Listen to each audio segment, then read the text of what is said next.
시간이 됐습니다. 우리가 함께 2021년 10월 17일 주일 예배를 하나님께 드리도록 하겠습니다. 우리 다 같이 묵도하시겠습니다.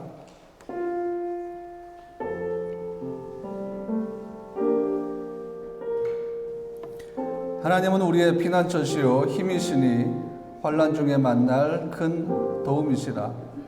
그러므로 땅이 변하든지 산이 흔들려 바다 가운데 빠지든지 바닷물이 솟아나고 뛰놀든지 그것이 넘침으로 산이 흔들릴지라도 우리는 두려워하지 아니하리로다. 셀라. 한 시내가 있어 나뉘어 흘러 하나님의 성 곧 지존하신 이의 성소를 기쁘게 하도다. 하나님이 그 성중에 계심에 성이 흔들리지 아니할 것이라. 새벽에 하나님이 도우시리로다. 아멘. 거룩하신 주님, 이제 가을이 지나가고 겨울이 오는 이 길목에서 우리가 이제 함께 모여 하나님을 예배하기 원합니다. 우리가 드린 이 예배가 생명의 예배가 되기를 원합니다. 성령과 말씀으로 드리는 예배가 되기를 원합니다. 마음을 다하고 힘을 다하여 하나님을 예배하기 원합니다. 우리 가운데 임재하신 주님, 우리 가운데 역사하시는 성령 하나님, 우리의 마음을 주장해 주시고 이 시간도 우리가 하나님께만 집중하며 우리의 모든 걸 다 하나님께 드리며 예배할 때에 하나님의 성령께서 우리를 만져주시고 우리를 치유하시고 회복시켜 주시며 승리의 능력과 생명의 능력을 더하여 주셔서 한 주간 동안 살아가는 힘이 되게 하시고 오직 예수를 힘입어 예수로만 살아가는 우리의 삶이 되게 하여 주시옵소서. 한국에 있는 성도들 그리고 다른 곳에 있는 성도들도 지켜주시고 보호하시며 오늘 우리 모두의 예배가 하나님 앞에 큰 영광이 되게 하여 주시옵소서. 예수님의 이름으로 기도합니다. 아멘. 할렐루야. 주의 날에 오신 여러분들을 주의 이름으로 축복합니다. 예수님께서 우리 가운데 오신 것은 가난한 자에게 아름다운 소식을 전하고 마음이 상한 자를 고치시고 포로된 자에게 자유를, 갇힌 자에게 노임을 선포하기 위해서라고 말씀하셨습니다. 그러한 예수님의 치유와 회복과 승리가 여러분들에게도 필요하십니까? 그렇다면 오늘 그 예수님을 함께 찬양하며 나아가기를 원합니다.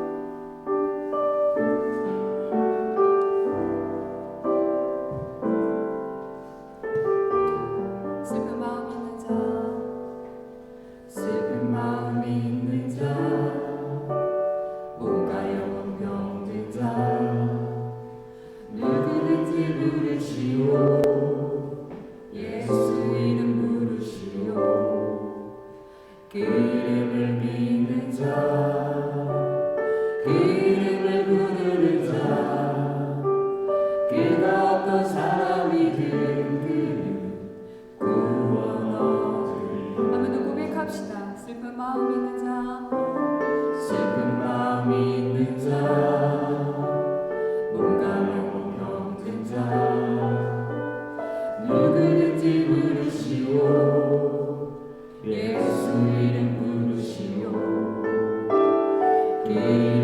믿는 자, 그 이름을 외치는 자, 그가 어떤 사람이든 주의 영광 보리라.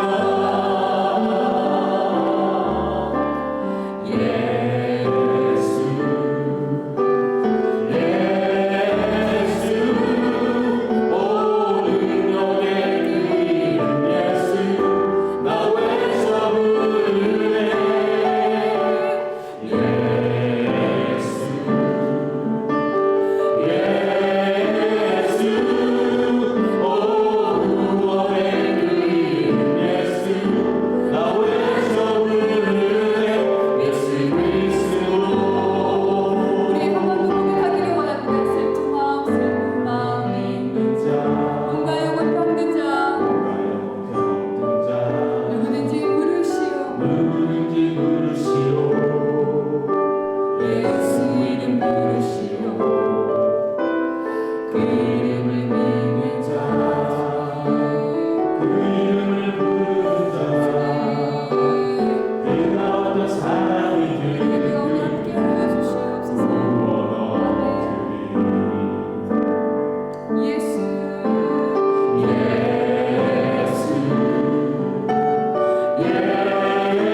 그의 손길이 닿는 곳은 나의 상처와 아픔 영원히 흐를 것 같았던 눈물 다 벗었네. 예수 나의 치료자. 우리 한 번 더 고백할까요? 예수 나의 좋은 치료자. 그의 눈이 머무는 곳은 나의 슬픔과 고통. 고개 들어 그의 눈을 볼 때에 난 알았네. 예수 나의 치료자. 예수 나의 소지자. 예수 나의 좋은 치료자. 그의 손길이 가는 곳은 나의 상처와 아픔 영원히 흐를 것 같았던 눈물 다 벗었네. 예수 나의 치료자. 나 노래하리라.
이 시간 우리가 예수 이름을 부르면서 나갔으면 좋겠습니다.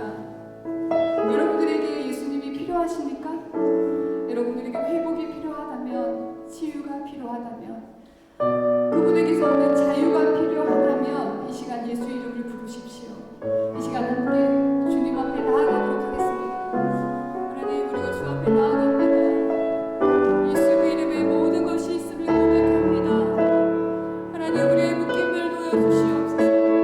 우리의 갇힌 마음 가운데 하나님 자유를 허락하여 주시옵소서. 우리의 지치고 아픈 마음 가운데 주님 우리를 치유하여 주시옵소서. 우리의 약함을 강하게 하여 주시옵소서. 그 이름이 우리에게 모든 것 되시는 것을 주님 앞에 고백합니다. 주님의 이름을 부어주시옵소서. 아멘. 아멘.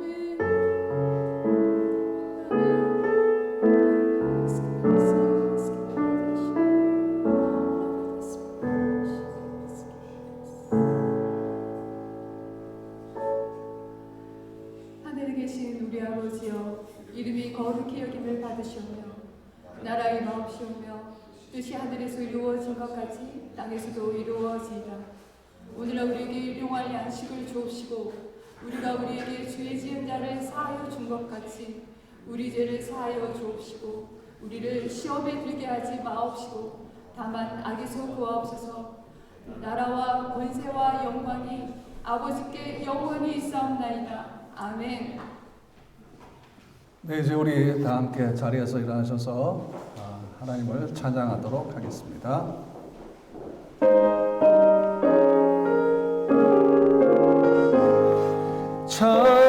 찬양하라 복되신 구세주 예수 백성들아 사랑을 전하세 경배하라 하늘의 천군과 천사 주님 앞에 영광을 돌리세 목자같이 우리를 지키시고 종일 품에 늘 안아주시니 찬양하라 높으신 권세를 찬양 찬양 찬양 영원히 드리세 찬양하라 복되신 구세주 예수 우리 대신 죽임을 당했네 구주 예수 영원한 구원의 소망 경배하며 겸손히 절하세 찬양하라 우리 죄 지신 예수 그의 사랑 한없이 크셔라 찬양하라 높으신 권세를 찬양 찬양 찬양 영원히 드리세 찬양하라 복되신 구세주 예수 천사들아 즐겁게 찬양해 구주 예수 영원히 다스리시니 멸류관을 주 앞에 드리세 구주 예수 세상을 이기시고 영광 중에 또다시 오시리 찬양하라 높으신 권세를 찬양 찬양 찬양 영원히 드리세. 아멘. 교동문 82번 빌립보서 2장을 함께 교독하겠습니다. 너희 안에 이 마음을 품어라. 그는 근본 하나님의 본체시나 오히려 자기를 비워 종의 형체를 가지사 자기를 낮추시고 죽기까지 복종하셨으니 곧 십자가에 죽으심이라.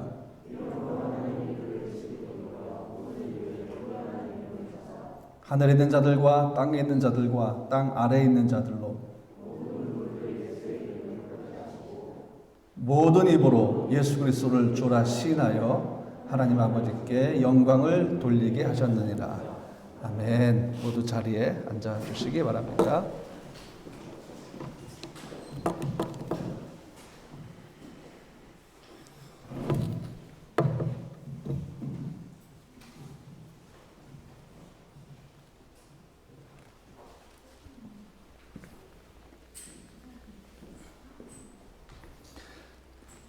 공동체 소식을 말씀드리도록 하겠습니다. 매주 금요일 오후 9시에 줌을 통해서 금요 기도회가 진행되고 있습니다. 함께 오셔서 기도하시기 바랍니다. 성경을 통독하신 분들은 꼭 저에게 말씀해 주시기 바랍니다. 신무서 정필화 집사님 가정에서 원래는 하이라이스 떡집을 오픈했다가 문을 닫고 라이스트리 떡집을 다시 오픈했습니다. 네. 아시겠지만 이름을 바꾼 것이죠. 라이스트리, 라이프트리 교회 다니는 집사님이 라이스트리를 오픈했는데 주께서 번창하게 하실 줄로 믿습니다. 11월 28일 주일 예배는 DDM 이 건물 전체 행사가 있기 때문에 예배 시간을 오후 3시로 옮기겠습니다. 매년 3월과 11월에 저희가 이 DDM 전체 행사를 통해서 예배 시간이 변경되는데 꼭 명심하십시오. 11월 28일 주일만 오후 3시입니다. 그 외에는 변함없이 11시 예배를 드리니까 제가 그래서 미리 광고 드린 겁니다. 여러분 체크해 두시고 11월 28일 주일 예배는 3시까지 이곳에 오시면 됩니다. 저는 11월 1일부터 4일까지 그리스 아테네를 방문해서 두나미스 아카데미 설립을 위한 회의에 참석을 하게 됩니다. 지금 두나미스 아카데미를 제가 설립을 하려고 지금 준비 중에 있는데요. 이것이 설립이 되게 되면 여기에 입학생을 받고 그다음에 공식적으로 미국 고등학교 졸업 자격증이 주어지고 졸업장이 주어지고 미국 대학에 입학할 수 있는 자격이 주어지는 특별한 프로그램인데 요즘은 이제 이렇게 줌을 통해서 캠퍼스 없는 대학들이 굉장히 많이 확장되고 있습니다. 그래서 지금 두나미스 아카데미 프라 지부 설립을 위해서 제가 그리스 아테네에 가서 회의를 하고 그리고 돌아오게 됩니다. 자세한 내용은 결정되면 말씀드리고 여러분들도 여기 교사로 함께 할 수 있으니까 더 세 분 하던 내용은 제가 다 결정되면 여러분에게 말씀드리겠습니다. 그리고 다른 광고사항은 주보를 참조해 주시기 바랍니다. 다 함께 여호와를 경외하는 마음으로 일어나서 오늘 성경 본문 말씀을 봉독하도록 하겠습니다. 네, 오늘 성경 본문 말씀은 마가복음 1장 40절부터 2장 12절까지인데 우리가 한 목소리로 읽도록 하겠습니다. 한 나병 환자가 예수께 와서 꿇어 엎드려 간구하여 이르되 원하시면 저를 깨끗하게 하실 수 있나이다. 예수께서 불쌍히 여기사 손을 내밀어 그에게 대시며 이르시되 내가 원하노니 깨끗함을 받으라 하시니 곧 나병이 그 사람에게서 떠나가고 깨끗하여진지라. 곧 보내시며 엄히 경고하사 이르시되 삼가 아무에게도 아무 말도 하지 말고 가서 내 몸을 제사장에게 보이고 내가 깨끗하게 되었으니 모세가 명한 것을 드려 그들에게 입증하라 하셨더라. 그러나 그 사람이 나가서 이 일을 많이 전파하여 널리 퍼지게 하니 그러므로 예수께서 다시는 드러나게 동네에 들어가지 못하시고 오직 바깥 한적한 곳에 계셨으나 사방에서 사람들이 그에게 나오더라. 수일 후에 예수께서 다시 가버나움에 들어가시니 집에 계시다는 소문이 들린지라. 많은 사람이 모여서 문 앞까지도 들어설 자리가 없게 되었는데 예수께서 그들에게 도를 말씀하시더니 사람들이 한 중풍병자를 4사람에게 메워가지고 예수께로 올세 무리들 때문에 예수께 데려갈 수 없으므로 그 계신 곳에 지붕을 뜯어 구멍을 내고 중풍병자가 누운 상을 달아내리니 예수께서 그들의 믿음을 보시고 중풍병자에게 이르시되 작은 자야 내 죄사함을 받았느니라 하시니 어떤 서기관들이 거기 앉아서 마음에 생각하기를 이 사람이 어찌 이렇게 말하는가 신성모독이로다. 오직 하나님 한 분 외에는 누가 능히 죄를 사하겠느냐. 예수께서 곧 중심에 아시고 이르시되 어찌하여 이것을 마음에 생각하느냐. 중풍병자에게 내 죄사함을 받았느니라 하는 말과 일어나 내 상을 가지고 걸어가라는 말 중에서 어느 것이 쉽겠느냐. 그러나 인자가 땅에서 죄를 사하는 권세가 있는 줄을 너희로 알게 하려 하노라 하시고 중풍병자에게 말씀하시되 내가 네게 이르노니 일어나 내 상을 가지고 집으로 가라 하시니 그가 일어나 곧 상을 가지고 모든 사람 앞에서 나가거늘 그들이 다 놀라 하나님께 영광을 돌리며 이르되 우리가 이런 일을 도무지 보지 못하였다 하더라. 아멘. 자리에 앉아주시기 바랍니다. 오늘 말씀의 제목이 예수 우리가 결코 감출 수 없는 분입니다. 우리가 시도하고 또 시도해도 불가능한 것들이 굉장히 많은데 그 중에 하나가 우리 안에 계신 예수를 감출 수 없다는 것입니다.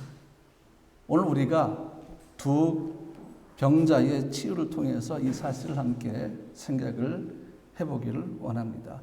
먼저 이 일이 벌어진 그 마을 가버나움이 어디에 있는가 한 것을 한번 보겠습니다. 지금 사진에 보시는 왼쪽이 갈릴리 바다입니다.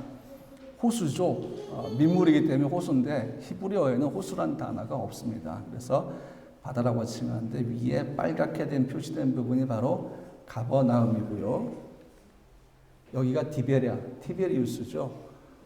여기가 거라사인, 오늘 마가복음에 나오는 거라사인 광인의 사건이 바로 여기에서 놨습니다. 그리고 여기가 바로 키부츠 호텔인데 여러분과 제가 언젠가 이스라엘 가게 되면 여기서 묵게 될 겁니다. 미리 말씀드리지만 지금까지 몇 번을 시도했는데 다 실패했어요. 그러나 분명히 할 겁니다. 가서 여기는 해변가가 모래사장이 있어요. 거기서 우리가 밤에 모닥불도 피우고 여기 조개가 엄청 많거든요. 조개도 구워 먹고 그러면서 우리가 성지순례를 하도록 그렇게 계획을 하고 있으니까 언젠가 주께서 들어주시겠죠. 이 가버나움이 바로 이렇게 되어 있는데요. 여기가 바로 가버나움 회당. 예수님께서 많은 병자들을 고친 곳이 여기입니다. 이게 회당의 모습이고요. 근데 예수님께서 회당에서 설교하시고 병자를 고치시고 하신 다음에 시몬의 베드로의 장모의 열병을 고치십니다. 나가서 그게 어딘가 하면 여기예요. 여기 시몬 베드로 집입니다. 그러니까 회당에서 나가자마자 바로 시몬 베드로의 집이 있었고 여기에서 장모의 열병을 고치시는데 손을 잡아 일으키시면서 치유하시는 모습을 우리가 볼 수 있습니다. 이제 우리가 문둥병자의 치유를 한번 먼저 생각을 해볼 텐데 마가복음 1장 40절과 41절에 나와 있는 본문입니다. 문둥병은 어떤 건가 하면 우리는 나병 알고 있죠. 한센시병. 그래서 온몸이 이렇게 녹아 들어가고 썩어 들어가는 병인데 구약에 나오는 이 이스라엘 시대의 율법에서 언급하고 있는 문둥병은 그것만이 아니라 사실은 모든 종류의 피부병을 얘기합니다. 근데 오늘 이 사람은 온몸이 다 문둥병이 있었다라는 걸 보면 우리가 흔히 말하는 나병, 한센시병이라는 것을 알 수가 있겠죠. 이 병은 어떤 병인가 하면 율법에 의해서 부정한 병이다. 특히 하나님의 저주를 받았을 때 나타난 병이다라고 인식이 되어 있어서 이 병에 걸린 사람들은 마을에 들어갈 수 없고 공동체 안으로도 들어갈 수 없고 특별히 거룩한 성 예루살렘에도 들어가지 못하게 출입이 제한됐습니다. 자, 그러다 보니까 이 병에 걸린 사람들은 마을 밖에서 홀로 생활할 수밖에 없는데 이것이 분리죠. 공동체에서 분리됐다 하는 것입니다. 결국 이것이 뭔가 하면 살아있으나 죽은 자다라는 것이죠. 그러면 이 문둥병에서 고침받고 이 문둥병에 나은 자들은 어떻게 취급했느냐? 죽었다가 살아났다. 이렇게 평가를 했습니다. 그러니까 지금 이 문둥병들은 온몸에 문둥병이 다 지금 번져 있기 때문에 도저히 고칠 수 있는 방법이 없는 것이죠. 그런데 예수님께서 이 사람 있는 곳으로 오셨죠. 문둥병자가 예수님께 다가와서 요청을 합니다. 한 나병 환자가 예수께 와서 꿇어 엎드려 간구할 때 원하시면 저를 깨끗하게 할 수 있습니다. 그랬습니다. 원하시면. 그런데 여러분 이 문둥병자의 요구가 어떤 것인가 하면 이 사람이 있는 것 자체만으로 그 집은 다 부정해지는 겁니다. 그 집에 있는 사람은 다 부정해집니다. 이 사람 몸에 손만 대어도 다 부정해집니다. 그것이 율법이 정한 것이었습니다. 다시 말하면 문둥병자의 부정함은 전염되는 것입니다. 그래서 그와 함께 있거나 같은 공간에 있거나 그를 만진 모든 사람들은 다 부정하게 되었다라는 것이죠. 그런데 이 문둥병이 퍼진 병자가 예수께 다가와서 꿇어 엎드려 간구합니다. 행동이 연속적으로 나타나고 있습니다. 무릎을 꿇고 그 앞에 엎드려서 그가 간구하는데 뭐라 하는가 하면 주님이 원하시면 제가 깨끗하게 될 수 있습니다. 제가 이 병이 낫는 것은 주님이 원하실 때 가능합니다. 이 말이 무슨 말이에요? 다른 능력은 내 병을 고칠 수 없으나 주의 능력이라면 능히 나를 깨끗히 하실 수 있습니다. 그랬더니 주님이 뭐라 하시는가 하면 그래 내가 원한다 이렇게 말씀하십니다. 이 병자 요청은 주님이 원하시면이었고 주님의 대답은 그래 내가 원한다 했습니다. 그러니까 병자가 원한 것과 주님이 원한 것이 일치했죠. 그때에 치유가 나타나는데 마가복음 1장 40절 41절 말씀 보니까 그 하단부에 예수께서 불쌍히 여기서 손을 내밀어 그에게 대시면서 때 내가 원하는 깨끗함을 받으라 하시니 그런데 지금 예수님이 말씀으로만 하시는 게 아니라 그 병자의 몸에 손을 대십니다. 불쌍히 여기셔서 손을 내밀어서 그에게 대시며 그에게 손을 대신 것입니다. 율법적으로 이 행위는 어떤 행위입니까? 예수님도 부정해지는 행위입니다. 그러니까 같이 있는 것만도 부정한데 예수님이 그 몸에 손을 대셨기 때문에 예수님도 갑자기 부정함에 들어갔습니다. 자, 그런데 놀랍게도 예수님이 손을 대는 순간에 문둥병자의 부정함이 사라집니다. 깨끗하게 됩니다. 문둥병이 떠납니다. 그리고 나았습니다. 율법에서 정한 문둥병자의 부정함이 예수의 거룩함을 이기지 못한 것이죠. 왜 그랬을까요? 하나님의 아들이신 예수의 정결함과 그분의 거룩함은 문둥병의 부정함보다 훨씬 더 크고 능력이 있었기 때문에 그의 거룩함과 정결함이 문둥병의 부정함을 씻어버린 것입니다. 치유해버린 것입니다. 그래서 문둥병자에게 손을 댄 사람들로 같이 부정해져서 열흘 동안의 격리 기간을 갖고 그 시간 동안에 짐승을 잡아서 제사 드리는 그 의식이 사라져버리고 예수님은 그냥 그의 거룩하심으로 문둥병자의 부정함을 이기신 것입니다. 예수의 손은 부정한 자를 정결하게 하는 능력이 있었기 때문입니다. 그분의 거룩함이 문둥병의 부정함보다 훨씬 더 크기 때문에 그 시간 바로 그 현장에서 정결함의 역사가, 거룩해 되는 역사가 일어났던 사실입니다. 그래서 예수님은 그 병자의 몸에 손을 대셔서도 여전히 거룩하셨고, 그 병자의 몸에 손을 대셔서도 여전히 거룩하셨고, 그 병자와 함께 한 공간에 있으면서도 그분은 여전히 깨끗하셨기 때문에 그의 정결함이 부정한 자의 부정함을 치유했다라는 것입니다. 12의 혈루병을 앓던 부정한 여인의 치유도 마찬가지입니다. 여러분, 율법은 문둥병과 유출병자들을 전부 부정한 자들로 취급합니다. 유출병이 바로 하나가 혈루병이라는 것입니다. 근데 그 여인도 어떻게 했습니까? 믿음으로 예수의 옷가에 손을 대는 순간에 예수의 몸에서 치유의 능력이 그 여인으로 흘러가서 병의 근원을 말라버리게 했다라는 것입니다. 우리도 마찬가지입니다. 우리도 죄로 인해서 부정하고 부도덕하고 거룩하지 못한 자들이었습니다. 그러나 정결하고 거룩하신 예수 그리스도 안에서 우리는 의롭게 되었다 하는 것이죠. 근데 예수께서 문둥병자를 치유하셨지만 그걸로 끝난 것이 아닙니다. 왜냐하면 이제 이 사람이 공동체 안으로 돌아가기 위해서, 마을로 들어가기 위해서는 한 가지 절차가 필요했는데 그것은 바로 의식법상에서 인정을 받는 것, 치유의 인정을 받는 것입니다. 이것은 예수님은 그를 고치셨고 나았다고 서로 하셨지만 이제 이 문둥병자가 마을로 들어가고 자기의 일상으로 돌아가기 위해서는 제사장에게 가야 됩니다. 가서 자기 몸을 보이고 제사장이 공식적으로 나았다라고 선언을 해야 이 사람은 공동체 안으로 들어갈 수가 있습니다. 예수님께서 뭐라 하십니까?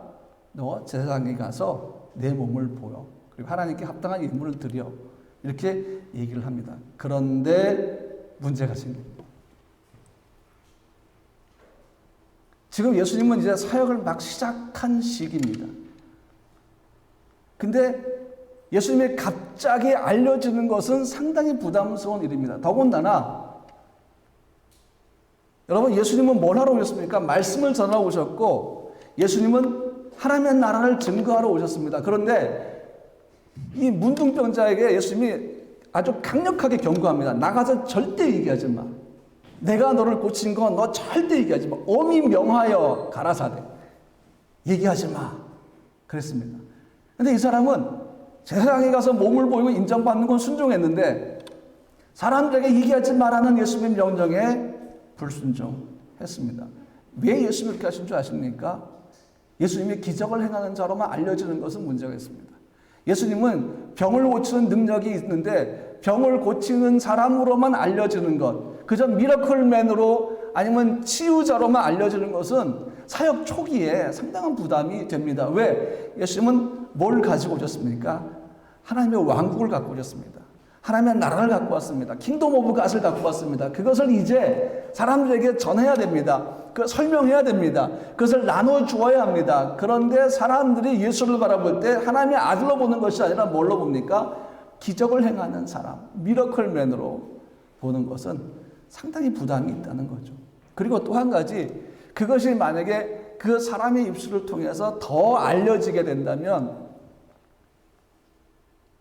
공식적으로 이제 유대 지도자들로부터 협박이 들어오고 그들의 예수를 경계하게 되고 결국은 그들이 예수를 죽일 음모를 꾸미게 됩니다. 사역 초기부터 이런 것은 사실 상당한 부담이 되죠. 그래서 얘기했어요. 너 나가 절대 얘기하지 마. 절대 얘기하지 마.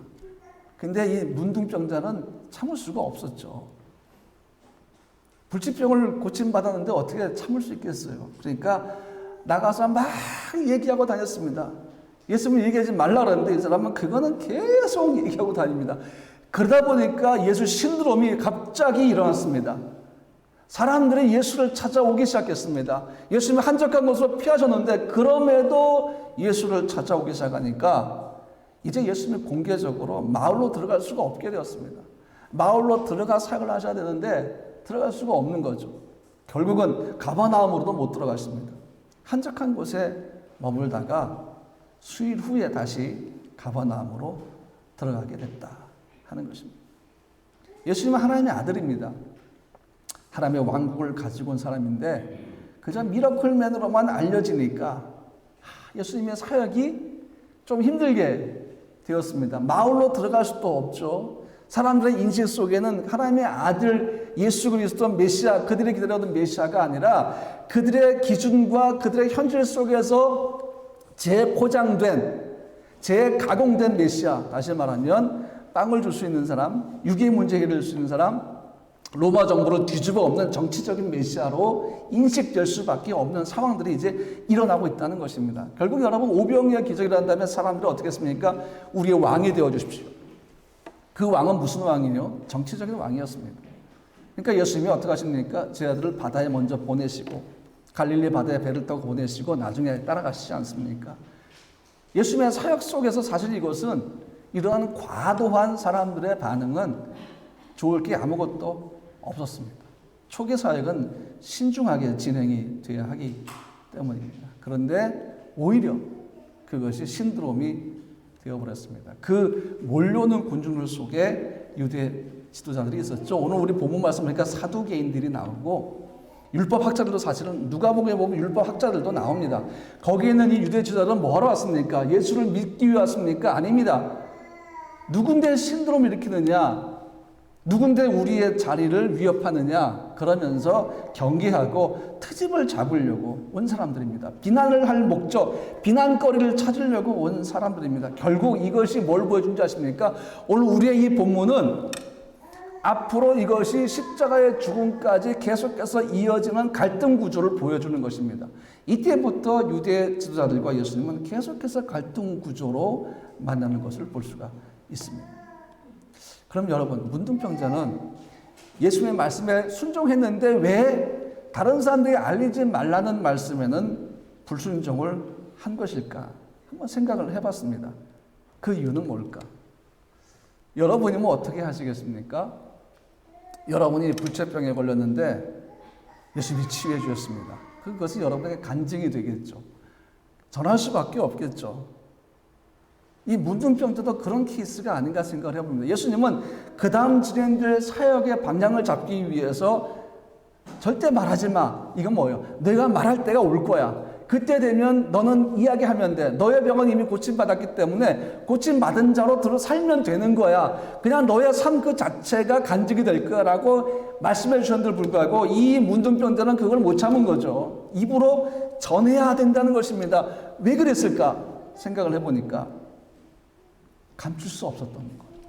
이 사람의 믿음으로는, 이 사람의 마음으로는 도저히 감출 수가 없는 겁니다. 예수께서 나를 치유하셨는데 어떻게 그걸 감추겠어요? 그러니까 이 사람이 예수님의 말씀에 의도적으로 불순종한 것이 아니라 그 스스로가 예수의 그 큰 능력과 은혜를 가둬둘 수가 없는 거예요. 자기 속에 그거를 머물게 할 수가 없는 거예요. 견딜 수가 없는 겁니다. 어떻게 합니까? 밖으로 드러낼 수밖에 없는 거죠. 얘기할 수밖에 없는 거죠. 처음에 사람들이 물어봤겠죠. 너 어떻게 고침받았어? 세상이 물어봤겠죠. 너 어떻게 문둥병이 나았어? 집으로 갔더니 마을 사람들이 물어보겠죠. 어떻게 나은 거야? 그러면은 다 그런 게 있어. 때가 되면 알게 될 거야. 이렇게 얘기하는 게 아니라 못 견디는 거예요. 예수께서 나를 고치셨어. 의원도 못 고치는 나의 병을 예수가 나를 고쳐주셨어. 다른 것도 아니야. 무슨 의학적인 방법을 쓰신 것도 아니야. 그냥 내 몸에 손을 대셨어. 그 거룩한 분이 내 부정한 몸에 손을 떼시고 말씀하셨어. 내가 원한다. 그게 뭐예요? 내가 원하는 그대로 그가 나를 일으켜 세우시고 나를 치유하셨어. 내가 원하는 걸 그대로 해주셨어. 못 견디는 겁니다. 막 얘기하기 시작했습니다. 사람들이 뭐만 기억하겠습니까? 죽을 병을 고쳤대. 불치병을 고쳤대. 그러면 나는 이렇게 되는 거예요. 마가복음 1장 45절 말씀 보니까 그러나 그 사람이 나가서 이 일을 많이 전파하여 널리 퍼지게 하니. 근데 여기서 많이 전파한다는 이 헬라 용어가 어떤 의미를 갖고 있냐면요, 선교적인 표현입니다. 오늘 우리에게도 동일하게 주어진 선교적인 사명이 이거예요. 많이 전파하라는 것입니다. 오늘 우리는 예수 그리스도의 복음을 많이 전파해야 하는 사명을 가지고 있습니다. 모든 교회가 다 선교적인 사명을 갖고 있다는 것입니다. 그러면 우리가 전할 때에 많이 전파해야 할 때에 어떤 예수를 전할 수 있겠습니까? 신학을 공부한 것도 아니고 신학적인 깊이가 있는 것도 아니고, 물론 목회자보다 성경을 더 많이 읽고 더 많이 아는 평신들도 굉장히 많습니다. 말씀은 목회자의 전유물이 아닙니다. 목회자 안에 가둬져 할 것이 아니라 말씀은 모든 사람을 위한 것이기 때문에 하나님은 목사만이 아니라 선교사만이 아니라 성도들을 통해서 그 능력의 말씀들을 전하기를 원하신다는 사실입니다. 그럼 우리가 전할 것은 무엇입니까? 문둥병자처럼 감출 수 없는 주의 은혜. 그러려면 우리가 첫 번째로 뭘 해야 됩니까? 그 은혜를 경험해야 됩니다. 그 사랑을 경험해야 됩니다. 예수의 사랑과 그분이 우리에게 베푸시는 그 은혜를 먼저 경험해야 됩니다. 땅끝까지 이르러 내 증인들아 말씀하셨죠. 증인이 뭡니까? 어떤 일에 실제로 현장에 서서 그 일을 경험한 사람입니다. 예수님은 우리에게 증인들아 말씀하셨죠. 그게 뭡니까? 나를 경험하라는 것입니다. 나 예수를 경험해라. 그리고 너희가 경험한 나를 증거해라 라고 말씀하시는 것입니다. 문둥병들은 예수를 경험했습니다. 그의 거룩함이 자기의 부정함을 치유하는 걸 경험했습니다. 그는 나가서 더하지도 않고 줄이지도 않고 자기를 치유한 예수를 증거했다는 것입니다. 우리도 그것이 필요해요. 우리가 예수의 증인되려면 우리는 먼저 그분을 경험해야 됩니다. 우리가 그분을 경험할 때 우리를 향하신 그분의 뜻을 알 수가 있습니다. 증거할 수밖에 없는 문둥병자의 이 마음이 우리에게 진심으로 다가오지 않습니까? 비록 그는 예수의 사역에 지장을 주었지만 자기 안에 가둬둘 수 없었던 예수의 능력, 그 사랑, 그것을 입을 열어 전할 수밖에 없던 그 상황은 저는 충분히 이해가 됩니다. 우리에게 예수는 어떤 분입니까? 감출 수 없는 분입니다. 침묵할 수 없는 분이에요. 그분이 우리에게 행하신 것들은 우리가 입을 닫고 가만히 있을 수가 없습니다. 우리 안에 그분은 결코 가둬지지 않는 분입니다. 그의 사랑과 능력과 은혜는 오늘 우리 안에 실제가 되어서 우리 스스로 가둬놓을 수 없는 것이 되어서 우리의 삶을 통해서 프라 땅에, 체코 땅에, 유럽 땅에 전해지게 되었다 하는 것입니다. 남미 아우카족, 에콰도르에 있는 아우카족에게 복음을 들고 들어갔다가 순교한 5명의 선교사가 있습니다. 우리는 그 중에서 이 짐 엘리엇에 대해서 많이 알고 있습니다. 근데 사실 이 5명 모두 순교한 사람들입니다. 그 중에 이 짐 엘리엇은 침례교 선교사였습니다.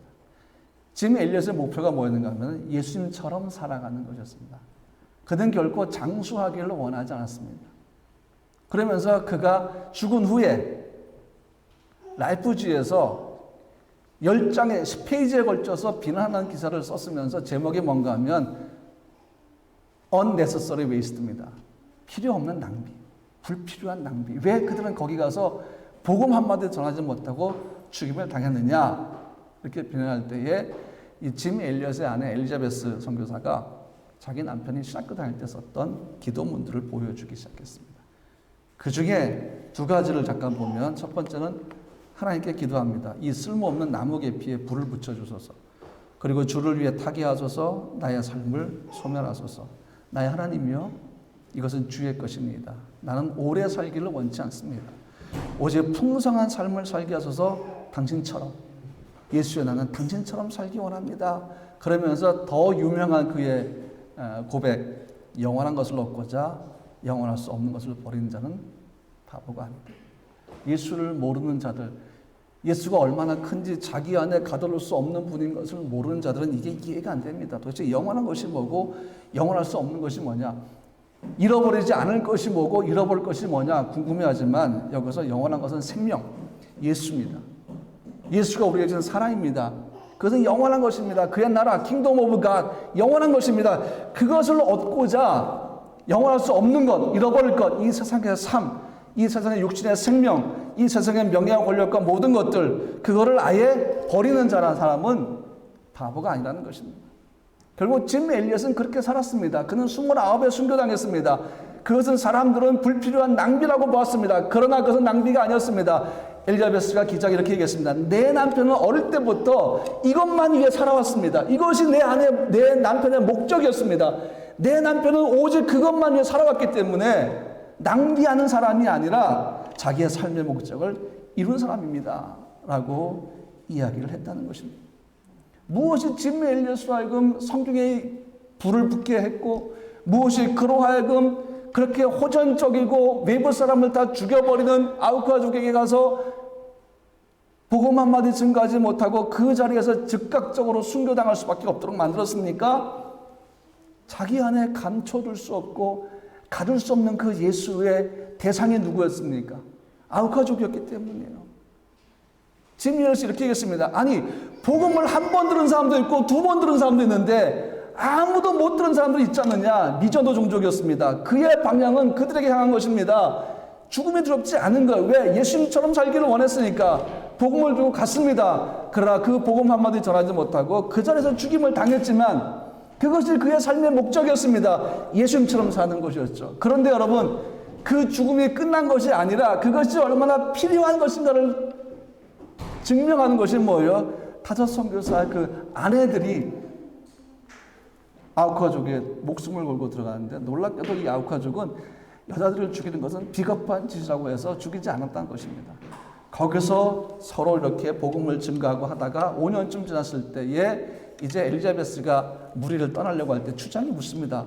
당신들은 도대체 왜 여기 왔습니까? 당신은 왜 여기 와서 우리에게 복음을 전합니까? 그랬더니 그제서야 엘리자베스가 5년 전 당신들이 죽인 사람이 바로 내 남편입니다. 우리 남편들입니다.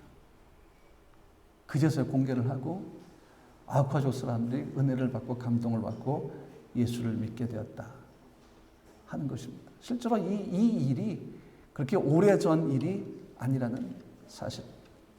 짐 엘리엇과 포함한 5명의 선교사는 자기 안에 감출 수 없는 예수를 공개하러 갔습니다. 가둘 수 없는 예수를 공개하러 갔습니다. 그 사랑이 너무 커서 그들은 모든 사람에게 전할 수밖에 없었습니다. 그것은 그들의 열정이었습니다. 그 열정은 죽음보다 컸습니다. 살해 위협보다 컸습니다. 그들을 찌른 창보다, 그들을 벤 독기보다 훨씬 더 컸습니다. 죽을지언정 그들은 간 것입니다. 근데 복음은 놀랍게도 그들이 아니라 그들의 아내들을 통해서 증거가 되게 되었고, 정말 많은 교회들이 그 부족 안에 생기기 시작했다라는 것입니다. 여러분, 이렇게 됐으면 좋겠어요. 저에게도. 목사님 어디가 순교하려나? 그건 아니고. 아직 전 순교할 때가 아니고. 보세요. 우리 교회가 다음 세대를 위해서 우리 교회의 모든 목표를 집중하고 있습니다. 다윗학교, 요셉학교 아이들이 우리 교회의 최우선되는 목표입니다. 우리는 이 아이들을 위해서 헌신하고 있고, 제가 두나미스 아카데미 시작해서 축구에서 다양한 사역을 하는 이유의 목적이 뭡니까? 이 아이들을 세계적인 리더십으로 세우는 것입니다. 하나님의 사람으로 세우는 것입니다. 그런데 어쩌면 저에 대해 우리의 이 시간 속에 이 아이들의 진정한 가치가 나타나지 않을 수 있습니다. 괜찮습니다. 이 아이들이 자랐을 때에 이 헌신과 섬김의 열매가 나타나면 됩니다. 짐 엘리엇을 포함한 5명의 선교사는 사람들이 보기엔 아주 쓸데없는 낭비의 삶을 보내는 것처럼 보였지만 그들은 복음 한마디 전할 수 없었으나 그들의 순교를 통해서 그 후에 복음이 그의 가족들을 통해서 들어가지 않습니까? 마찬가지입니다. 우리는 지금을 바라보고 사역하는 것이 아닙니다. 우리 교회는 지금을 바라보고 우리가 뭔가 부흥하고 중고등부가 차고 넘치고 우리 교회가 100명 되고 200명 되고 그거 바라보는 것이 아닙니다. 지금 우리의 목표는 뭡니까? 저 아이들이 청년이 되고 결혼도 하고 그들이 장년이 됐을 때에 나타나게 될 하나님의 역사, 저들을 통해 일하실 하나님의 그 놀라운 능력들, 그런 것들이 우리의 목표라는 것입니다. 그래서 우리 교회에서 가장 중요한 세대는 바로 다음 세대, 영어로는 넥스트 제너레이션이죠. 이게 지금 바뀐 게 뉴 제너레이션, 새로운 세대. 왜? 4차 산업혁명은 전혀 이전과 다른 새로운 세대를 만들고 있기 때문입니다. MZ세대가 바로 그런 아이들이죠. 이 아이들을 다 이해할 수 없지만 그러나 하나님은 충분히 이해하시고 이 아이들을 통해서 그의 뜻을 분명히 이루실 줄로 믿습니다. 그것이 우리 교회가 바라보는 꿈입니다. 그것이 주님이 원하신 것입니다. 그리고 주님이 원하는 그것이 바로 우리가 원하는 것이 되었습니다. 우리 교회가 원하는 것이 바로 주님이 원하는 것이라는 사실입니다. 그래서 우리는 그 목표 바라보고 누가 뭐라고 해도 힘들고 어려워도 포기하지 않습니다. 변함없이 그 목표를 향해서 걸어가고 있다 하는 것입니다. 이것이 우리가 문둥병자를 통해서 생각해 볼 수 있는 것이고, 두 번째가 뭔가 하면 중풍병자에 대한 것입니다. 중풍병자. 여러분 중풍병이 뭔지 잘 아시죠? 온몸에 마비가 되는 것입니다. 그런데 예수님이 중풍병자를 치유하시는데 앞에 문둥병자 치유하고는 조금 다른 케이스입니다. 문둥병자는 적극적으로 예수님께 다가와서 치유해달라고 했지만 이 중풍병자는 스스로가 올 수 없는 사람이었습니다. 그러다 보니까 사람들이 그를 데리고 왔습니다. 네 사람이 그의 침상을 어깨에 메고 왔는데 집이 도저히 들어갈 수가 없는 구조였습니다. 이게 지금 그 팔레스타인 옛날 집의 그림인데 보시면 지금 안에 사람이 가득했기 때문에 들어갈 수가 없는 거예요. 근데 예수 앞으로 이 사람을 데려가야 되는데 데려갈 수 없으니까 어떻게 된 줄 아십니까? 지붕 위로 올라갔습니다. 올라가서 지붕을 뜯기 시작합니다.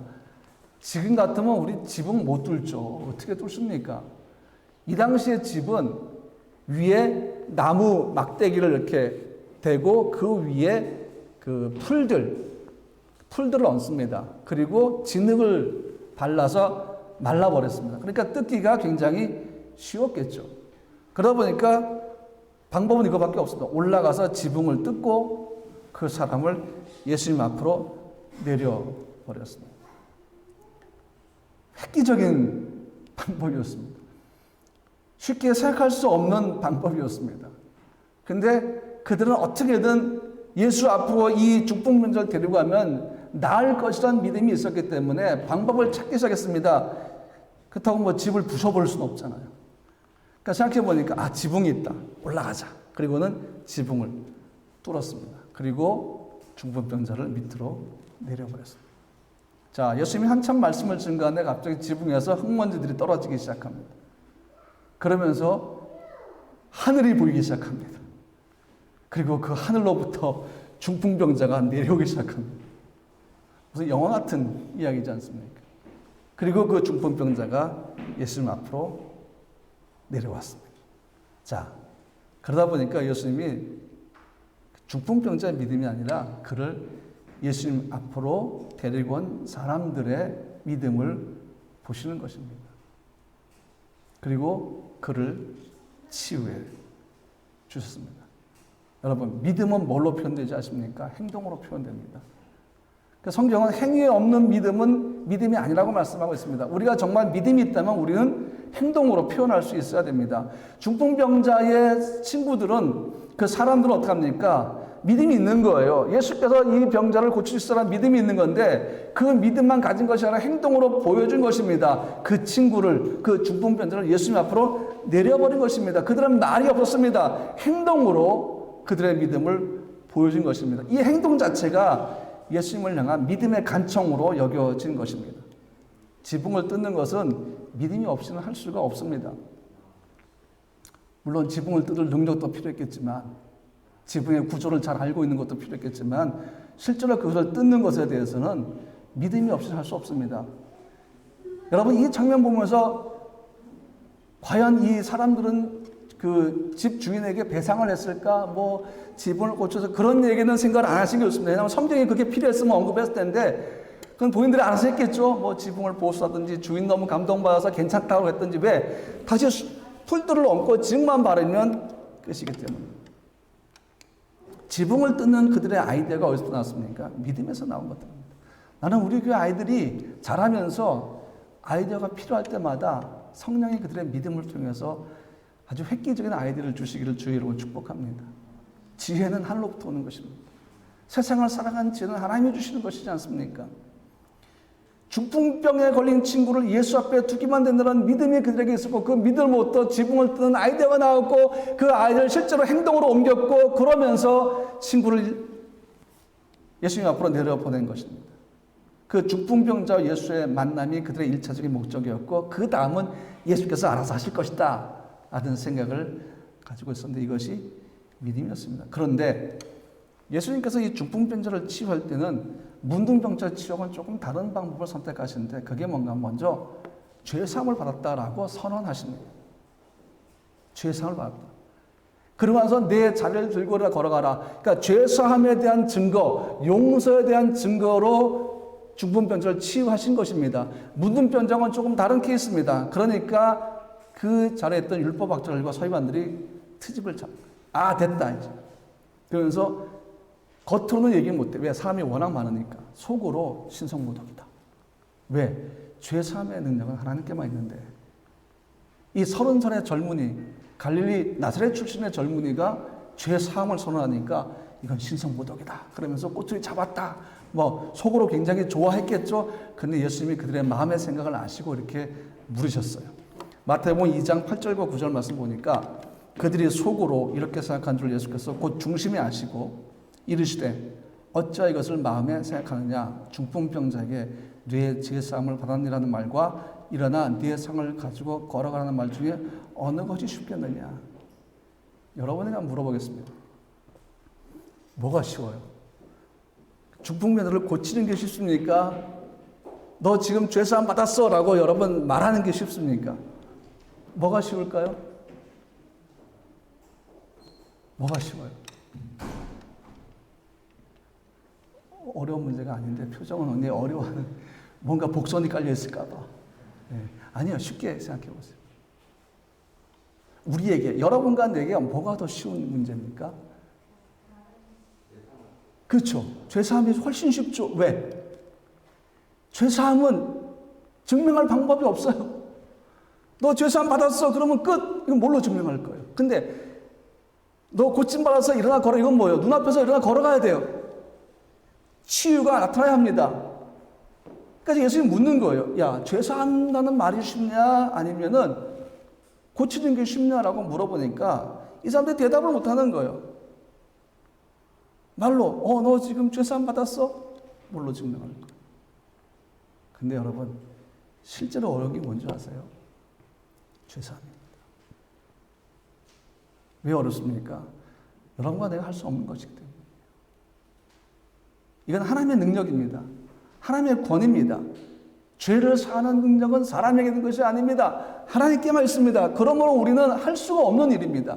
하나님만 할 수 있는 일입니다. 그리고 이 죄를 사하는 능력 안에 뭐가 있었습니까? 중풍병자를 고치는 능력이 들어있었습니다. 그러니까 예수님께서 어떻게 합니까? 먼저 죄를 사해 주십니다. 왜?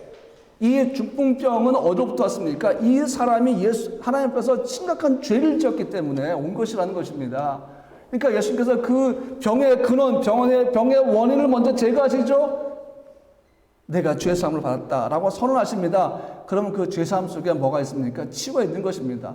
자, 중풍병의 근원이 말라버리고 그 죄의 문제 해결되니까 그 다음 어떻게 됩니까? 당연히 그 병으로부터 나음을 입는 것입니다. 예수님은 중풍병자에게 죄사함을 먼저 선언하시고 자리를 들고 내 상을 들고 일어나 걸어가라고 말씀하셨습니다. 근데 여러분, 사실 유대인들을 항상 불편하게 만드는 것이 뭔가 하면 뭐 죄사함을 받았다, 뭐 신성모독이다, 뭐 그런 것도 있지만 실제적으로 이 사람들을 불쾌하게 만들었던 것이 뭔가 하면 예수님의 삶의 태도라는 것입니다. 그게 뭔가 하면 그들이 죄인으로 여기던 사람들, 세리와 창녀와 그 죄인들을 식사 자리로 부르는 겁니다. 예수님께서. 식탁 공동체 안으로 그들을 부르시는 거예요. 유대 지도자들이 아니라 세리들, 죄인들, 창녀들까지 다 부르십니다. 귀머거리 발 저는 사람들, 병자들까지 그는 부르십니다. 집으로 부르십니다. 식탁의 자리로 부르십니다. 그리고 그들과 함께 빵을 먹고 잔을 마시고 교제하시는 것입니다. 이게 왜 그런가 하면 왜 멸시받고 천대받는 자들을 하나님의 나라로 부르냐 그겁니다. 자격도 없는 천한 것들을 왜 고귀한 자들만 들어갈 수 있는 자리로 부르냐는 것입니다. 이것이 유대 지도자들이 가장 불편하게 여기던 것이었습니다. 예수께서 세리와 죄인들을 식탁의 자리로 부르셨습니다. 근데 여러분, 부르셨다고 해서 그들의 천한 행동과 천한 신분과 그들의 죄가 해결된 것은 아닙니다. 근데 주님은 왜 부르셨을까요? 그들을 부르셔서 신분을 바꿔주시기 위함입니다. 하나님 나라의 시민권자로 만들어주시기 위해서입니다. 그들을 치유하시고 정상적인 삶, 하나님의 창조하신 그 삶으로 돌아가게 하시려는 창조의 사역을 그분은 하시는 것입니다. 그것이 유대인들에게 굉장히 못마땅했던 것입니다. 그 능력은 우리를만을 위한 것이어야 된다. 천한 자들에게 위한 것이 아니다.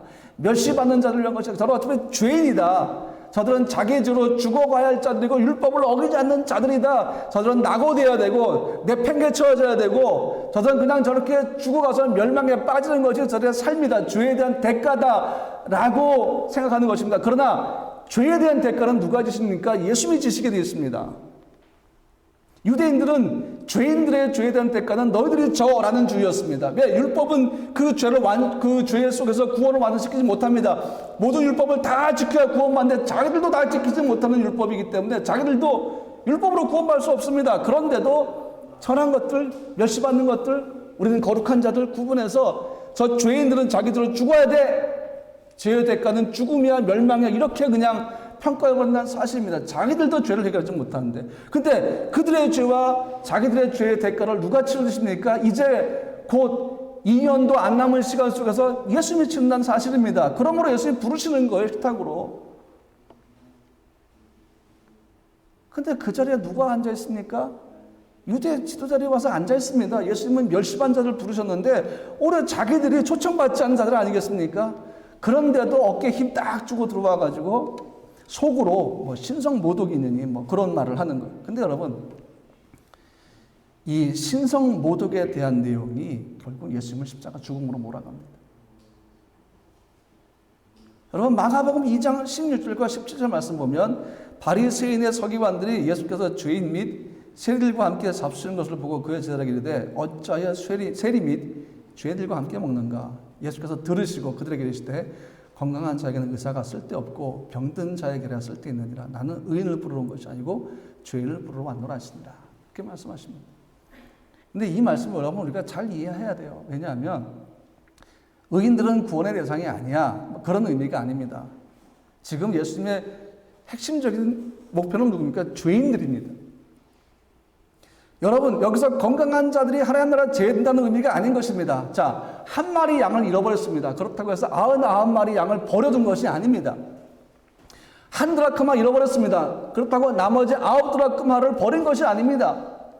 안전하게 보관하고 한 마리 양을 찾아 나섰고 안전하게 보관하고 한 드라크마를 찾아 나선 것입니다. 소홀함이 아니라 다 귀히 여기는 대상이었기 때문입니다. 그러므로 지금 예수께서 이 말씀 뭡니까? 건강한 자는 천국 못 가 이런 내용이 아니라 내가 이곳에 온 것은 죄인을 불러서 회개시키기 위함이다 라고 말씀하시는 겁니다. 중풍병자를 치유하는 모습이 바로 이러한 예수의 목적을 잘 보여주는 것입니다. 죄인들을 부르시고 그들의 죄를 사해 주시고 치유하시는 예수님의 사역을 보여주는 것입니다. 결론을 말씀드립니다. 마가복음 1장 1절은 하나님의 아들 예수 그리스도의 복음이라고 시작을 합니다. 결국 이 복음은 예수로 하여금 십자가 죽음으로 가게 되면서 우리를 위한 하나님의 뜻이 이루어진 것을 하나하나 차곡차곡 기록하고 있다라는 사실입니다. 결국은 이 유대 지도자들이 신성모독이라는 그 주제를 생각해냈을 때 그 신성모독이 예수님을 십자가 죽음으로 몰고 갑니다. 그러나 이것도 다 하나님의 뜻이었습니다. 마가복음 2장 10절 말씀은 그러나 인자가 땅에서 죄를 사하는 권세가 있는 줄을 너희로 알게 하라 하시고, 자, 유대 지도자들이 그곳으로 오게 하신 하나님 뜻이 뭡니까? 알게 하는 것입니다. 신성 모독이 아니라 나는 죄를 사는 권세가 있어. 나는 그 죄를 사는 권세로 너희들이 분류한 죄인들을 부르는 것인데 그 죄인 속에는 너희도 포함되어 있다라고 말씀하시는 겁니다. 그러나 이 유대자들은 인정하지 않습니다. 뭐 눈치챌 수도 없습니다.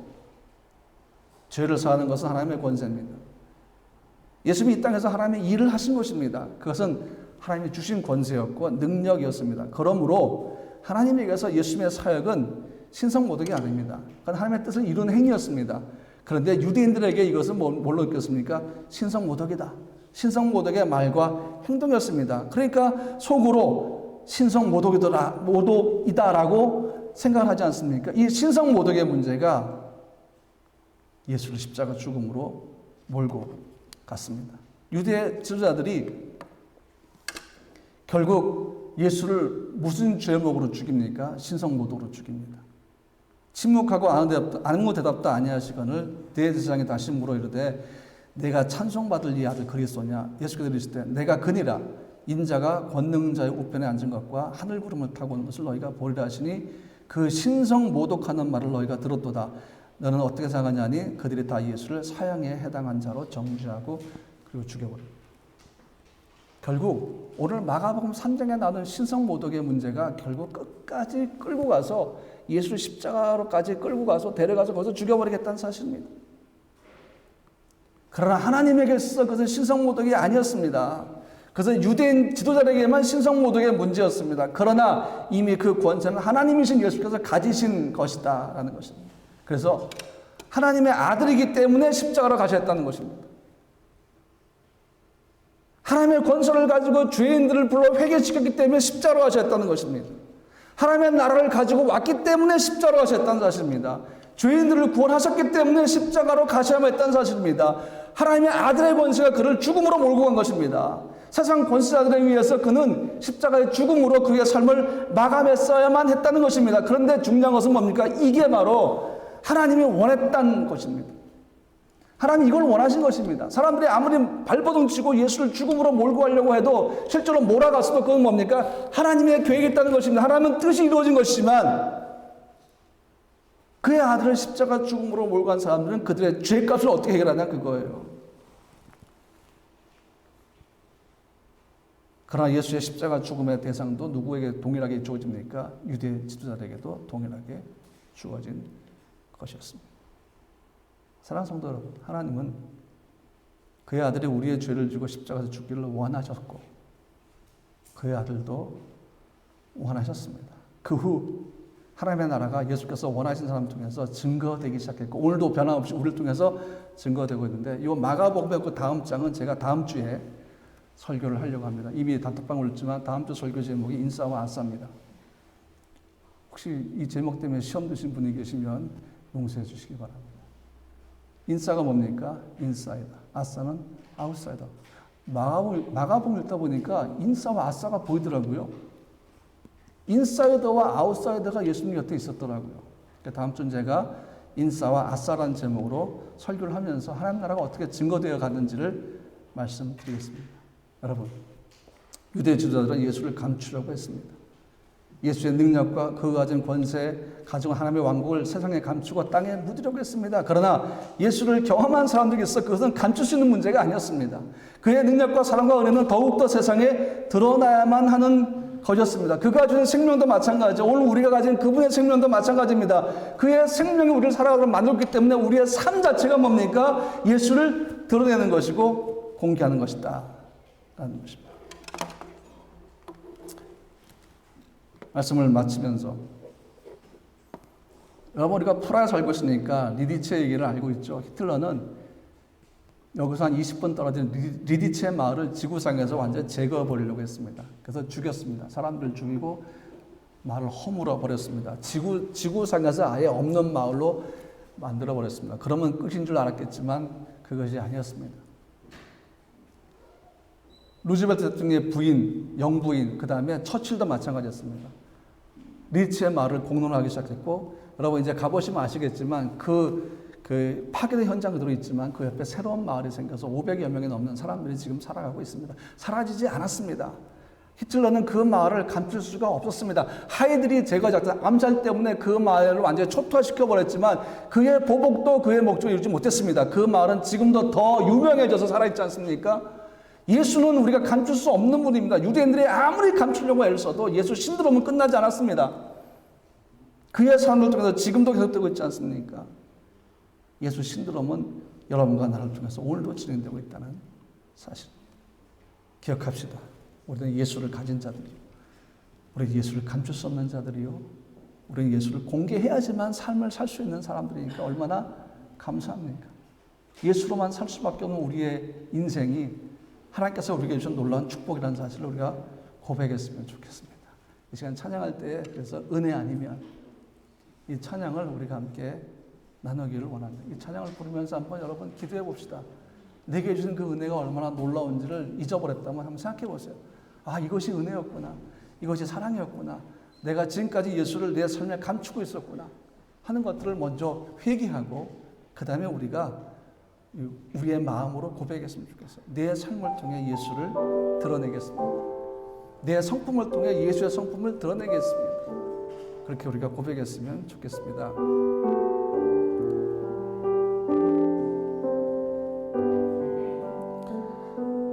어둠 속에 매이던 내 영혼 갈 길 몰라 방황할 때에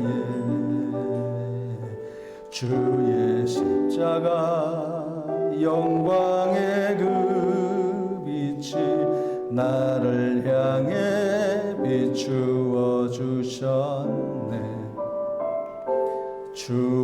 주홍빛보다 더 붉은 내 죄 그리스도의 피로 씻기어 완전한 사랑 주님의 은혜로 새 생명 주께 얻었네. 은혜 아니면 나서지 못하네.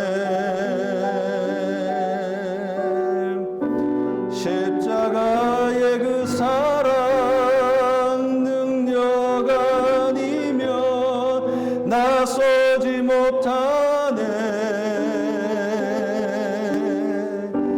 은혜 아니면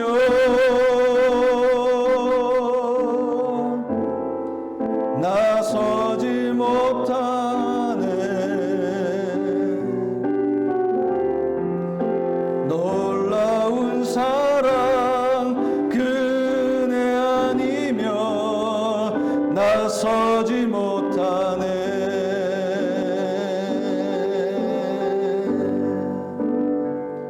나의 노력과 의지가 아니 오직 주님의 그 뜻 안에서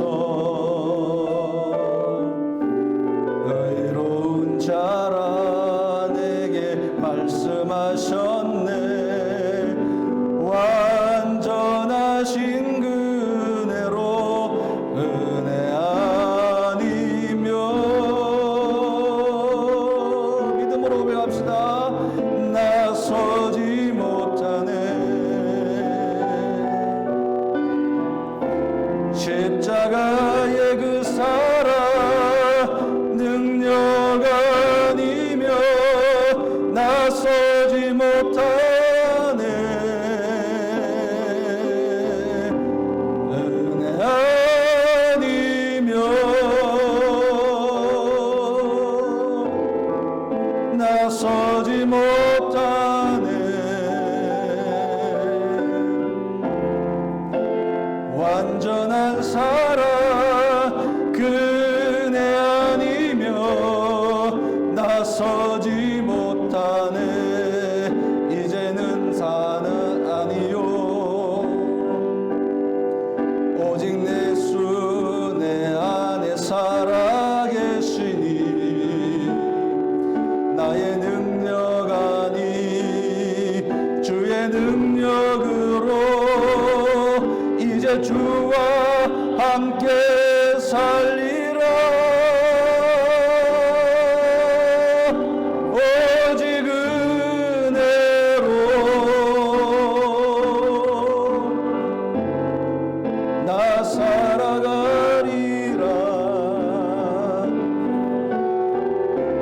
십자가의 그 사랑 주의 능력으로 나는 서리라.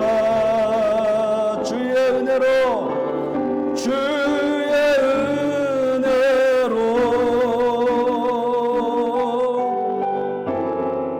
나 살아가리라.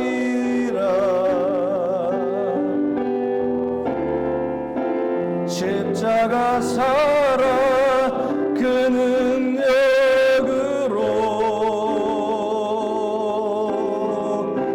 나 살리라.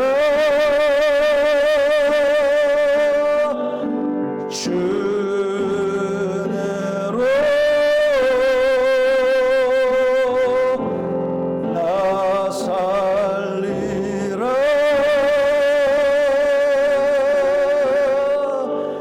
기도할 때 하나님, 내가 주의 은혜로만 살기 원합니다. 그 은혜가 내 속에 가둘 수도 없고 감출 수가 없어서 내가 날마다 주를 증거하기 원합니다. 그 말씀이 얼마나 놀라운지 내가 내 속에 감출 수가 없습니다. 주의 사랑이 얼마나 큰지 내가 감출 수가 없어서 하나님 나를 프라 땅에 보내셨고 이 땅에서 이 도시에서 그를 증거라 말씀하셨고 체코로 보내셨고 유럽으로 보내셔서 감출 수 없는 예수를 증거라 하시니 내가 이 교회의 성도로서 이 교회 주신 사명을 다하며 내 삶을 통해 예수를 증거하기를 원하나이다. 함께 기도하겠습니다. 하나님, 우리에게 주신 분명한 사명이 있습니다. 우리는 우리의 의지로 온 것이 아닙니다. 세상의 시스템을 통해서 이곳에 온 것이 아니라 하나님이 그걸 주장하셨고 하나님이 주관해 주셨고 우리를 보내셨습니다. 우리는 우리의 삶의 목적을 가지고 왔지만 그러나 그 삶의 목적보다 더 큰 것은 우리를 향하신 주의 뜻입니다. 문둥병자의 부정함보다 더 큰 것은 주의 정결함이었듯이 제한적인 우리의 삶보다 훨씬 더 큰 것은 우리를 향하신 하나님의 뜻이요 하나님의 계획하심입니다. 그것을 이루기 위해서 우리가 이 도시에 왔습니다. 이 나라에 왔습니다. 이 땅에 왔습니다. 하나님, 기억하게 하십시오. 하나님은 우리보다 더 큰 열정 갖고 계신 건데 그것은 바로 우리가 감출 수 없는 하나님이 우리의 삶을 통해 드러나는 것입니다. 예수의 성품이 우리를 통해 드러나는 것입니다. 그리고 그 모든 주의 뜻이 우리 교회 다음 세대 아이들에게 전달되는 것이고 이 아이들 거를 훈련받는 것이고 이 아이들이 예수로만 살아가는 자들이 되게 만드는 것입니다. 그것이 우리에게 준 가장 최우선의 사명입니다. 감당하게 하소서. 감당하게 하소서. 우리가 감당하게 하여 주시옵소서. 순종하게 원하나이다. 우리를 통해 일하여 주시옵소서.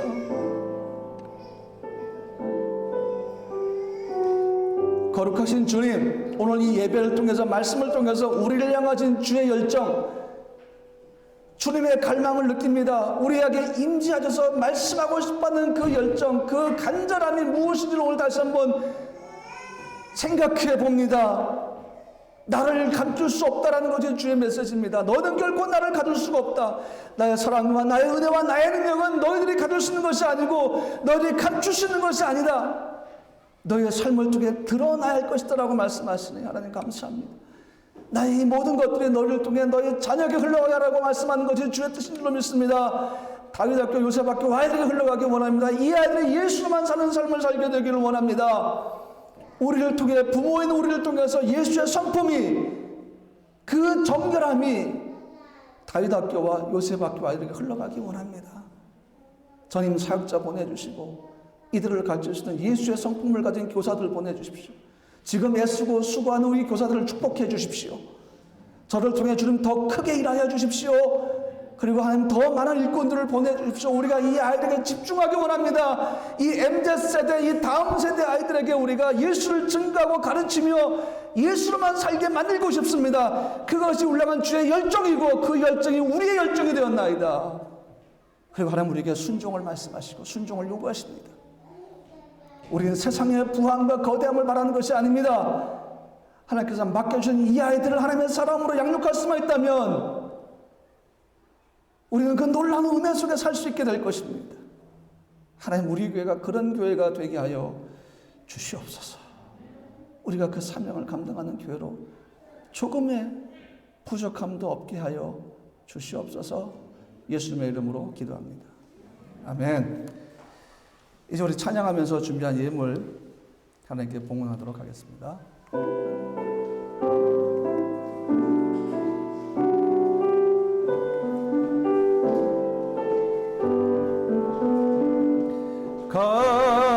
값비싼 양유를 주께 드리 막달라 마리아 본받아서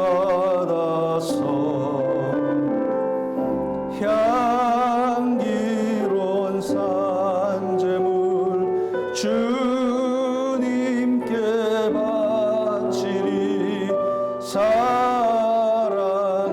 주 내 주님께.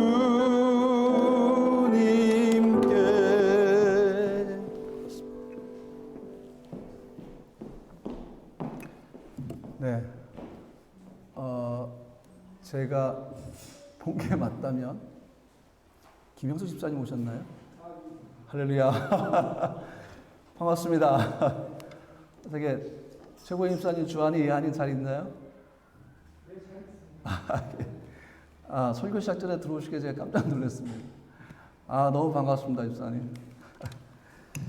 기도하고 축복 기도합니다. 하나님, 귀한 예물 주 앞에 드립니다. 마음을 담고 삶을 담고 기도의 소원들을 담아서 주 앞에 드립니다. 주님을 가릴 수 없는 말씀에 감사하는 마음으로 드리고, 또 하나님 변함없이 우리가 주를 드러내겠다는 약속의 마음으로 드리고, 우리의 소유 모든 것 다 주의 것임을 고백하는 우리의 고백도 담겨 있습니다. 자녀의 삶도 이곳에 담아 드립니다. 성도들의 사업과 직장에서 모든 삶도 이곳에 담습니다. 주님 받아주시고, 주님께서 하늘 창고를 여셔서 풍성하게 더하시고 채워주시고 공급하여 주셔서 부족함이 없게 하시고 오히려 차고 남게 하여 주시옵소서. 건강도 지켜주시고 또 하나님 가정 안에 깊은 평안도 허락해 주시옵시고 예수로만 살아가는 성도의 삶을 살 수 있도록 주님이 역사해 주시며 교회 필요한 모든 재정과 성교에 필요한 모든 재정도 주님이 공급하여 주시옵소서. 이제는 우리 주 예수 그리스도의 은혜와 아버지 하나님의 무한하신 사랑하심과 성령님의 내주 역사 충만하심이 사랑 우리 모든 성도들 머리 위에, 또 특별히 우리 조국 대한민국 유럽과 체코와 프라하 주체코 대한민국 대사관 대사와 공무원들과 직원들, 특별히 유럽에 있고 체코에 있는 모든 한인 기업들과 근무하는 모든 분들 머리 위에 지금으로부터 영원토록 함께 하시기를 간절히 축원합니다. 아멘.